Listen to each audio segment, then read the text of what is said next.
Hello दोस्तों, मैं हूं कैसर मलिक आप लोगों के साथ serving engineering designing information platform. दोस्तों, आज की हमारी वीडियो का टॉपिक है सिविल 3D के मुताबिक। सिविल 3D को जब आप इंस्टॉल कर लेते हैं तो आप इसको चलाना कैसे, इसकी स्किल की सेटिंग कैसे करनी है, इसकी बेसिक सेटिंग्स कैसे करनी है, सबसे पहले बात करेंगे इसके मुतालिक। बाकी उसके बाद रूटीन वाइज पूरे आके अपने सारे टैब्स के मुतालिक बात करेंगे कि डिज़ाइन के मुतालिक, और पूरे इसके जितने भी लेसन्स वगैरह होंगे सब के मुतालिक बात करेंगे। तो अभी आप देख रहे हैं कि जब आप सिविल 3D को ओपन करते हैं तो वो same to same auto CAD वाला ऑप्शन होता है। आपने इधर क्लिक करना है और न्यू ड्राइंग के ऊपर आपने इधर से आ जाना है। आप जैसे न्यू ड्राइंग को क्लिक करेंगे, न्यू विंडो आपके सामने इधर ओपन हो जाएगी। जैसी विंडो आपके सामने ओपन होती है तो आपके सामने ऑटो कैड की ही तरह पूरी स्क्रीन आपके सामने आ जाती है। ऊपर इसके अंदर कुछ टूल अलग होते हैं, कुछ ऑटो कैड के ऊपर जो मैक्सिमम यूज होने वाली कमांड्स होती हैं सारी ऊपर लगी होती है। तो जो ऑटो कैड सिविल 3D है, इसको भी एज ए ऑटो कैड आप इस्तेमाल करते हैं। वही कमांड्स जो ऑटो कैड के अंदर चलती हैं, वही शॉर्ट कमांड जो ऑटो कैड के अंदर चलती है, वही सिविल 3D के अंदर चलेंगी। इसके अंदर कुछ जो एक्स्ट्रा हमारे जा रहे हैं, जो जिस तरह इसका नाम ही सिविल 3D के मुतालिक है, रोड्स, हाईवे, स्ट्रक्चर्स, हमारी पैप नेटवर्किंग और जो साइट प्लानिंग वगैरह के मुतालिक जितने भी डिज़ाइनिंग के काम होते हैं सारे इसके अंदर होते हैं। हर एक का अलग-अलग सिस्टम है। आप ये देख रहे हैं कि नीचे अगर आप आते हैं तो ये आपके सामने टूल जो हमारे पास वर्क स्पेस है सारी उसके अंदर सामने है। ये सिविल 3D वाली ओपन हुई है। आप ड्राफ्टिंग और एनोटेशन करेंगे तो ये इधर आपके सामने ऑटो कैड का पूरा वर्जन ओपन हो जाएगा। आप ऑटो कैड के अंदर कोई ड्राइंग बनाना चाहते हैं बना के सिविल 3D के अंदर, उसके बाद उसकी डिज़ाइनिंग करना चाहते हैं तो वो आप कर सकते हैं इधर। इसी तरीके से ये नीचे जब आप आते हैं वर्क स्पेस के ऊपर तो इधर से उसी तरह 3D मॉडलिंग आप करना चाहते हैं, 3D मॉडलिंग आप इसके ऊपर कर सकते हैं उसी तरीके से सेम टू सेम। और कुछ जो इसके एक्स्ट्रा प्लेट्स वगैरह होंगी जिस तरह से हमारे पूरे होते हैं, हमारे जो असेंबलीज वगैरह हैं वो भी सारी 3D वगैरह में भी आप ला सकते हैं और 2D के अंदर भी आप काम कर सकते हैं। उसके बाद थर्ड नंबर पर प्लानिंग एंड एनालिसिस है। ये आप टूल बार आपके सामने जो भी आप प्लानिंग का और जिस किस्म का काम करना चाहेंगे वो सारे इसके अंदर हो सकते हैं। तो ये इसके अंदर मुख्तलिफ ऑप्शन है, मुख्तलिफ टाइम्स के ऊपर मुख्तलिफ चीज़ें। तो हम आते हैं सबसे पहले सिविल 3D के ऊपर। सिविल 3D आप ओपन कर लेते हैं तो ये भी आप देख रहे हैं कि इधर इसकी सारी स्पेस वगैरह सारी चीज़ें काफ़ी सारी इसकी ऑन हुई है। तो ये अगर आप ऑन करते हैं और आप देखते हैं कि इधर आपकी स्क्रीन के ऊपर कोई भी चीज़ नहीं आ रही, जिस तरह नॉर्मली तौर पे इधर पूरी विंडो आई हुई होती है, सारा कुछ होता है, तो वो सबसे पहले अगर आप इंस्टॉल करते हैं, अगर आपके पास नहीं है तो ये आप ऊपर सामने देख रहे हैं टूल स्पेस के साथ ये आपके पास है। प्रोस्पेक्टर है, नीचे नंबर पे आ गया सर्वे आ गया, उसके बाद आ गया हमारे पास आ गया टूल प्लेट्स आ गई, उसके बाद प्रॉपर्टीज़ है, उसके बाद टूल बॉक्स है और उसके बाद सेटिंग है। तो आप इधर से सर्वे को क्लिक करेंगे तो ये आपकी सर्वे वाली टैब ओपन हो जाएगी। ऊपर प्रॉस्पेक्ट है और नीचे सर्वे वाली टैब है। उसके साथ आप इसको क्लिक करेंगे प्रॉपर्टी को तो ये आपके जितनी असम्बलीज वगैरह जो चीज़ें होती है वो सारी आपकी इधर से ऑन हो जाएगी। ऑफ करेंगे तो ये ख़त्म हो जाएगी, ऑन करेंगे तो इधर से हो जाएगी। ऑन ऑफ इधर से भी आप कर सकते हैं, ख़त्म कर सकते हैं। इधर से भी आप जो सी विंडो ख़त्म करना चाहते हैं तो ये सारी ख़त्म हो जाएगी। ऑन करना चाहेंगे दोबारा आप इसको क्लिक कर दें तो ये आपकी जो जो सी विंडोज़ होंगी वो सारी इधर सामने आपके टैब्स आते जाएंगे। जैसे प्रोस्पेक्टर है, सेटिंग्स है, टूल बार है और सर्वे। ये जनरल ऑप्शन इसके अंदर इधर आ रहा होता है नॉर्मली तौर पे। तो अभी आप जब ऑटो कैड सिविल 3D को इंस्टॉल कर लेते हैं और कोई भी ड्राइंग बनानी है तो सबसे पहले आप अपनी ड्राइंग को सेव करते हैं अपने सिस्टम के अंदर। जिस तरह भी जो भी फोल्डर आपके पास है आप उसके अंदर जाके इधर से उसको डॉक्यूमेंट्स के अंदर आप ड्राइंग को सबसे पहले सेव कर लें। कोई भी नाम दे जो भी आप काम शुरू करना चाहते हैं, आप ड्राइंग को आपने सेव कर लिया। उसके बाद आपने क्या करना है, इसके बाद आपने आ जाना है ऊपर, ये इधर सिविल 3D इधर लिखा हुआ है, ये उसका जो सैम्पल बना हुआ है इसके ऊपर आपने आ जाना। इधर आपके सामने मुख्तलिफ ऑप्शन इधर आपको नज़र आ रहे हैं। न्यू है, ओपन है, save, save as, export, publish, print और ड्राइंग यूटिलिटीज़ और क्लोज। ये अपनी मुख्तलिफ इधर से कोई क्लोज करना चाहते हैं, ओपन करना चाहते हैं ड्राइंग, आप इधर से भी कर सकते हैं। और ऊपर जो ये बॉक्स हमारे बने हुए होते हैं शॉर्ट कीज वाले, इधर से भी आप कर सकते हैं। तो अभी हम आते हैं इधर ड्राइंग यूटिलिटीज़ के ऊपर। आप इसके ऊपर माउस को रखेंगे तो ये आपके सामने इसकी यूटिलिटीज़ की पूरी सेटिंग आपके सामने आ जाएगी। ड्राइंग प्रॉपर्टीज़ है, ड्राइंग कंपेयर है, ठीक है ना, ड्राइंग सेटिंग है, यूटिलिटीज़ है, एडल्ट है और सेटिंग है। तो आपने सबसे पहले इधर ड्राइंग सेटिंग के ऊपर आ जाना है।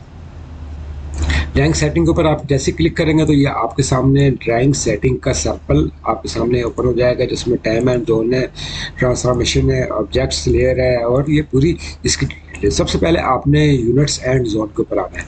इधर आप देख रहे हैं कि इधर आपके सामने मीटर्स का ही हम काम कर रहे हैं। मीटर्स का भी सिविल 3D के अंदर मीटर और इंपीरियल दोनों के अलग अलग होते हैं। इधर भी अगर आप चेंज करना चाहते हैं तो ड्राइंग को आप चेंज कर सकते हैं। तो ये मीटर में हम काम कर रहे हैं, तो ये इधर से मीटर में ही रहेगी। इधर इसी तरह ये डिग्री में ही काम होता है सारा। ग्रेड या रेडियन में काम करना चाहते हैं तो वो आप इधर से ऑप्शन चेंज कर सकते हैं। तो डिग्री में ही जनरल काम होता है मीटर और डिग्री का। उसके बाद इंटरनेशनल फुट, तो इधर एक स्केल लगा हुआ है कि जो आपका 0.3048 मीटर्स के बराबर है, या आपका दूसरा ऑप्शन यूएस सर्वे के सामने है 39.37 इंचेस पर मीटर के सामने। तो जो हमारा पहला होता है इसी को आपने इधर डिफॉल्ट सेट रहने देना। उसके बाद है ड्राइंग स्केल। ड्राइंग स्केल जो भी आप काम शुरू करना चाहते हैं वो आप इसके ऊपर ड्राइंग का अपना स्केल सेट कर ले। 1000 का स्केल सेट हुआ हुआ है, 1000 का ही हम करते हैं, या 100 का आप करना चाहते हैं 100 का करते हैं। ड्राइंग हम इधर से भी चेंज कर सकते हैं, अगर आप इधर से रखना चाहते हैं इधर से कर लें। उसके बाद कस्टम स्केल 100 है। आप इधर से अगर आप 200 करेंगे तो ये 200 हो जाएगा, इधर से आप 500 करेंगे तो 500 हो जाएगा, 1000 करके तो 1000। इधर से भी जो आप स्केल रखना चाहते हैं, अगर उसके ऊपर नहीं है 110 का आप रखना चाहते हैं 10 का, तो आप इधर से 10 का स्केल रख सकते हैं, जो कि इसके ऊपर अगर नहीं आ रहा कस्टम आ रहा है तो कस्टम में आपका चेंज कर सकते हैं। तो आप इधर से इसी तरीके से जो सा भी स्केल रखना चाहेंगे वो स्केल इधर से रख सकते हैं। उसके बाद आ जाते हैं नीचे नो डाटा नो प्रोजेक्शन। तो जो सबसे पहले आप सिविल 3D के अंदर अगर आप कोई डिज़ाइन बना रहे हैं रोड्स का, किसी भी चीज़ का कोऑर्डिनेटेड प्लान है, तो सबसे पहले आपने इसका डाटा सेट करना है। आप जिस कंट्री के अंदर हैं उस कंट्री का नाम आपने सिलेक्ट कर लेना है। मैं पाकिस्तान के अंदर हूँ तो इसमें मैंने पाकिस्तान को सिलेक्ट कर लेना, ये पाकिस्तान आ जाएगा। इंडिया में तो आपने इंडिया सेलेक्ट कर लेना है। आप बांग्लादेश में आपने बांग्लादेश सेलेक्ट कर लेना है। आप ईच एंड एवरीथिंग किसी भी कंट्री में तो उस कंट्री का आपने जैसे सिलेक्ट कर लेना है। उसके बाद नीचे अवेलेबल कोऑर्डिनेट सिस्टम ये आपके पास आ रहा है, और इधर आपके पास जब आप अपना कंट्री सेलेक्ट कर लेंगे तो उसके साथ जो रिलेटेड जितनी भी चीज़ें आपके मुल्क के अंदर, आपके कंट्रीज़ के अंदर डाटम्स वगैरह और जो सिस्टम यूज़ हो रहा होगा वो इधर आपके सामने आ जाएगा। इधर जो मैक्सिमम जो हम यूज़ करते हैं, जिस तरह मैं लाहौर वाली साइड के ऊपर हमारा 43 यूज़ होता है, इससे आगे जाएंगे 42 है और 41 आता है हमारा। तो अगर आपने ये सर्च करना है कि आपका जोन कौन सा है, आप गूगल अर्थ के ऊपर जाके उधर से अपना जोन को चेक कर सकते हैं, उसकी डिटेल आप मालूम कर सकते हैं। तो हमारा जो जोन यूज़ हो रहा है वो हो रहा है 43 के ऊपर, ईस्ट 72 ईस्ट 43 है। इधर इसी तरीके से ये मुख्तलिफ जोन्स वगैरह आपके। तो आपने अपना जोन को चेक कर लेना है गूगल अर्थ के ऊपर से, या गूगल के ऊपर आप सर्च कर लेंगे। तो ये भी हमारा जोन सेट हो गया और कोऑर्डिनेट सिस्टम पाकिस्तान 43 के ऊपर ये सेटिंग हो गई है। उसके बाद ये जनरल सेटिंग्स वगैरह हैं इसकी, इसके साथ साथ जैसे जैसे चलेंगे काम करेंगे। उसके बाद ये इनकी डिस्क्रिप्शंस हैं कुछ स्पेशल, जिस तरह पीसी पॉइंट है, बीएस पॉइंट है, ईसी पॉइंट है, इनके अगर आप नाम चेंज करना चाहते हैं तो वो नाम वगैरह आप इधर से सारी वैल्यूज़ को चेंज कर सकते हैं। वर्टिकल कर्व के, हॉरिजॉन्टल कर्व्स के, जो से भी नाम आप चेंज करना चाहते हैं वो आप इधर से उनके कर सकते हैं। तो बाकी ये इसकी जनरल सेटिंग्स वगैरह सारी ये आपके साथ साथ आगे हम काम करेंगे। तो आप सबसे बेसिकली चीज़ आपने इधर आके इस सेटिंग कर देनी है। अभी आप देख रहे हैं कि इधर स्केल हमारा 1000 पहले था, अब इधर 100 हो गया जब हमने इसको स्केल को इधर सेट किया। 250 करते हैं, हम आगे आते हैं, और तो ये इधर नीचे जब हमने टैब के ऊपर क्लिक किया तो स्केल ऑटोमेटिकली जो स्केल हमने इधर दिया था वो चेंज हो गया। इसी तरह 1000 आप करते हैं, आगे आ रहे हैं तो जो स्केल आप इसको कर रहे हैं वो नीचे ऑटोमेटिकली चेंज इधर से हो रहा है। तो 100 का स्केल रखते हैं और इसको इधर से अप्लाई कर देते हैं और ओके कर देते हैं। जैसे हम ओके करेंगे तो ये अभी जो हमारा AutoCAD का पूरा एक जो सिस्टम होएगा कोऑर्डिनेट सिस्टम, वो हमारा जो हमने उसका डाटम सेट किया है अपना कोऑर्डिनेट सिस्टम पर, ये अभी इधर क्लियर हो जाएगा। आप इधर जो भी काम करेंगे वो आपका एग्जैक्ट होएगा और उसको आप किसी भी जगह के ऊपर जाके उसको आप चेक कर सकते हैं उसके सिस्टम के थ्रू, उसके जो कोऑर्डिनेट्स बनेंगे और उसका जो सिस्टम।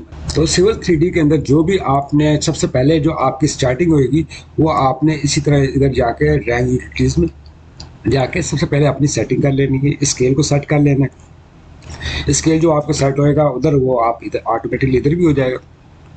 चेंज करना चाहेंगे तो आपका स्केल इधर से भी चेंज हो सकता है। जैसे तो अभी आप देख रहे हैं जैसे कि ये ड्राइंग है जिसके अंदर ये इसके पॉइंट्स लगे हुए हैं और पॉइंट नंबर और एलिवेशंस वगैरह लगे हुए हैं, ये आपको इधर नज़र नहीं आ रहे। आप स्केल इसका चेंज करेंगे, छोटा करना चाहेंगे तो ये बहुत छोटा हो जाएगा। बस आप देखेंगे कि ये आपको इधर आप नज़र ही आना ख़त्म हो गया। इसी तरीके से आप इसका जिस तरह स्केल बड़ा करते जाएंगे 1+75 के ऊपर करेंगे, ये स्केल थोड़ा और बड़ा हो जाएगा। और बड़ा करना चाहते हैं 100 के ऊपर कर दें, और बड़ा करना चाहते हैं तो इसी तरह 500 का स्केल करते हो, तो ये भी आप देखें जिस जैसा स्केल बड़ा करते जा रहे हैं उस तरह आपकी ये चीज़ें इधर बड़ी होती जा रही। तो स्केल के हवाले से ये चीज़ें कि आप जो भी काम करेंगे, अगर आप कोई इम्पोर्ट करते हैं, चीज़ें करते हैं और उसमें आपका टेक्स्ट साइज़ वगैरह आपका बड़ा आ रहा है या छोटा आ रहा है, तो उसको आप इधर से स्केल की मदद से उसको इजीली एडजस्ट कर सकते हैं, जो कि स्टार्टिंग में ही आपके ऊपर इस चीज़ का आपको नॉलेज होना चाहिए कि स्केल के हवाले से जो भी काम करेंगे वो कैसे कर सकते हैं। उसके बाद हम आ जाते हैं अपना इन टैब्स के मुतालिक। हम बात करेंगे अपनी इन टैब्स के मुतालिक और इन टैब्स के मुतालिक।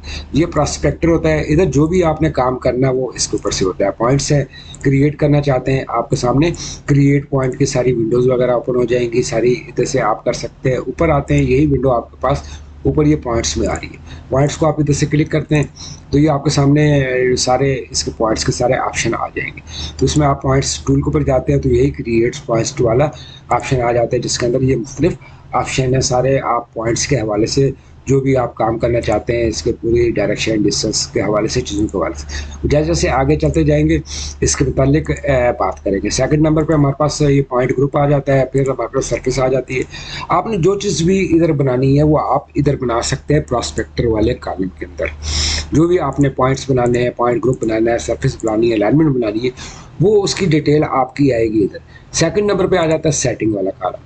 सेटिंग वाले कॉलम्स के अंदर आप इन चीज़ों की सेटिंग कर सकते हैं। अभी आप देख रहे हैं कि पॉइंट स्टाइल है, जो से पॉइंट स्टाइल है आप डबल क्लिक करके इसका पॉइंट का ये पॉइंट स्टाइल बेंचमार्क टाइप आ रहा है, आप इधर आ जाते हैं मार्कर, ये बेंचमार्क है, आप इसका मार्कर इधर से चेंज कर सकते हैं। कोई ऑप्शन आप रखना चाहते हैं इसका, जिस तरह ये सारे सैम्पल्स आपके सामने आ रहे हैं, आप इधर से सारे सैम्पल को उसको चेंज कर सकते हैं। जिस तरह कि अगर आपका डिफ़ॉल्ट आपका बेंचमार्क का निशान ये लगा हुआ है, इधर जो वो सिलेक्ट हुआ होगा ऑटो सैम्पल मार्कर में, आप इसका चेंज करना चाहते हैं तो आप ये बेंचमार्क सिलेक्ट हुआ है, आप बाउंड के ऊपर सिलेक्ट करेंगे तो ये आपका बेंचमार्क के ऊपर जो पॉइंट स्टाइल होगा वो चेंज हो जाएगा। तो ये सेकंड नंबर के ऊपर जो चीज़ें होंगी उनके ऊपर आप ये है कि इधर से उनकी सेटिंग कर सकते हैं, डायरेक्शन है, एलिवेशन है, बाकी चीज़ों के हवाले से। थर्ड नंबर के ऊपर टूल प्लेट्स हैं, जिसमें आप अपनी कोई भी अपने प्रिंटिंग करते हैं तो वो उनकी डिटेल आपकी सारी इन चीज़ों के ऊपर आती है। चौथे नंबर के ऊपर सर्वे है। सर्वे का जो भी आप टॉपोग्राफिकल सर्वे किया हुआ है वो सारा अगर आप इन ऑप्शन को यूज़ करते हैं, लाइन फिगर को, डेटाबेस को और लाइन वर्क एंड कोड को, तो आपका ऑटोमेटिकली डेटा इधर प्लान ऑटोमेटिकली प्लॉट हो जाएगा। जैसे ही आप पॉइंट्स को इंपोर्ट करेंगे, ये अगर कोड आपने बनाए होंगे तो सारा इसके अंदर ऑटोमेटिकली आपका जो टॉपोग्राफिकल मैप होएगा वो सारा बन जाएगा। तो ये है अभी बेसिकली जो चीज़ जो स्टार्टअप के हवाले से जो ज़रूरी चीज़ें थी कि जो आपने ड्राइंग की सेटिंग करनी है, आपने दूसरे नंबर पे स्केल है आपका, तीसरे नंबर पे जो ये टैब्स हैं आपकी, इनके मुतालिक कि भाई आपने कौन सी चीज़ की ज़रूरत है, प्रोस्पेक्टर के अंदर कौन सी चीज़ यूज़ होनी है, सेटिंग के अंदर आप इन चीज़ों की सेटिंग को चेंज कर सकते हैं, पॉइंट्स नंबर, बाकी ऑप्शन के ऊपर, टूल बार्स के ऊपर आप प्रिंटिंग वगैरह और बाकी चीज़ों को अपनी देख सकते हैं जो कि आप डेटा बनाएंगे। और आखिर पे आप सर्वे के हवाले से बात हुई थी।